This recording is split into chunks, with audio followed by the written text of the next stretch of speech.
फरवा, क्या कहेंगे? हमने अभी तक देखा कि जो साने 9 मई की कार्रवाई की जा रही थी उस पर काफ़ी सारे सवाल भी आ रहे थे, लेकिन आज जो डीजी आईएसपीआर की जानिब से प्रेस कॉन्फ्रेंस की गई है उसमें मेरे ख्याल से सारे जितने भी सवालात उठ रहे थे उन सबको ही ख़त्म कर दिया गया है।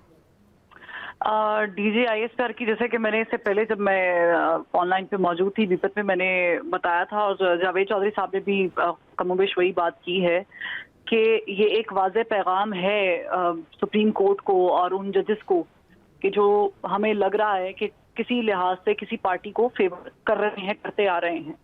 और आज मंडे का दिन था और समात का होना और फिर उस पर डीजी आईएसपीआर की कॉन्फ्रेंस होना, और फिर कॉन्फ्रेंस कोई हल्की कॉन्फ्रेंस नहीं थी, उसमें वाज़े पैगाम देना, उसमें सोशल मीडिया को जो हैंडल कर रहे थे लोग हर्जा सराई के लिए उनको इन्वॉल्व करना, उनकी बात करना, फिर मीडिया को भी उन्होंने मैसेज दिया कि मुस्बत रिपोर्टिंग की जाए।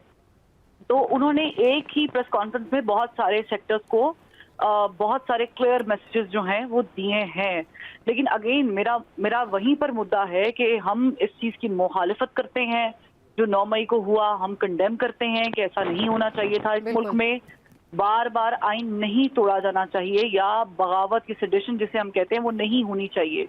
लेकिन चीफ जस्टिस साहब या सुप्रीम कोर्ट की तरफ से ये आना कि तवक्को करते हैं कि इससे पहले हमारे फैसले से पहले ट्रायल्स ना हो, तवक्को का लफ्ज इस्तेमाल करना इटसेल्फ एक क्वेश्चन है कि शायद अब उनको भी लग रहा है कि सुप्रीम कोर्ट की जो अदालतदारी है वो कायम नहीं रहेगी, और एक फैसला जो आर्मी कर चुकी है और उसका आगाज उन्होंने विद इन इंस्टीट्यूट कर दिया है। एक लेफ्टिनेंट जनरल को उन्होंने बरतरफ किया है, 7 ब्रिगेडियर हैं, वो इस बात का वाज़े पैगाम है कि उन्होंने घर से सफाई का अमल शुरू कर दिया है। और ये सफाई का अमल यहाँ पर रुकेगा नहीं, इसमें सिविलियन जो मौजूद थे वहाँ पर उस वाक़े में मुलव्वस थे, वो भी आएंगे। अब लेट्स सी कि सुप्रीम कोर्ट इस पर क्या फैसला करती है। क्या सुप्रीम कोर्ट इतना भार बर्दाश्त कर सकती है कि वो मिलिट्री कोर्ट्स में सिविलियन के जो ट्रायल्स चलने हैं उसको रोके, उसके खिलाफ जो है वो फैसला दे? क्या सुप्रीम कोर्ट ये फैसला करेगी? ये तो आने वाले टाइम पे पता चल जाएगा। और अगर ऐसा होता है तो एक नया महाज खुल जाएगा, क्योंकि आज ये दोनों, एक केसेस का चलना और एक डीजी आईएसपीआर की कॉन्फ्रेंस होना, यानी 2 बड़े हल्के आमने सामने होना, ये तो एक वाज़े पैगाम मिल चुका है कि मिलिट्री इस्टेब्लिशमेंट और जुडिशल इस्टेब्लिशमेंट वाकईतन एक पेज पर है, एक पेज पर नहीं है, माजरत से सॉरी, मुखालिफ हो गई है। तो ये एक फैसला है, लेकिन इसमें अगेन अवाम को बड़ी वजाहत चाहिए। अवाम को जो है वो बहुत सारे अबहाम हैं जो दूर करना जरूरी है। सिविलियंस के ट्रायल मिलिट्री कोर्ट्स में चलेंगे, कौन कौन से लोग मुलव्वस हैं, कितने सबूत हो गए, आज तकरीबन महीने से ऊपर हो गया है 9 मई के वाक़े को, और हमने देखा है कि जिस एक शख्स की प्लानिंग के तहत ये हुआ था, ये इल्ज़ाम लगाया जाता चेयरमैन पीटीआई की, तो उनके खिलाफ कार्रवाई कब होगी? क्या have they gotten enough evidences?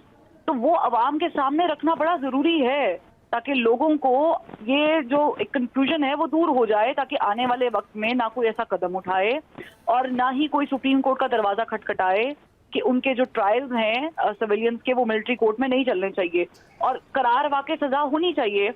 No doubt कि जिन लोगों ने जलाओ घिराव किया, जो बलवाई थे, जिन्होंने मुल्क में दंगा फसाद किया, और उन्होंने जो प्रोमिनेंट जगहें थी उनको नजर आतिश भी किया। कमांडर लाहौर हाउस में क्या हुआ ये हम सबको पता है।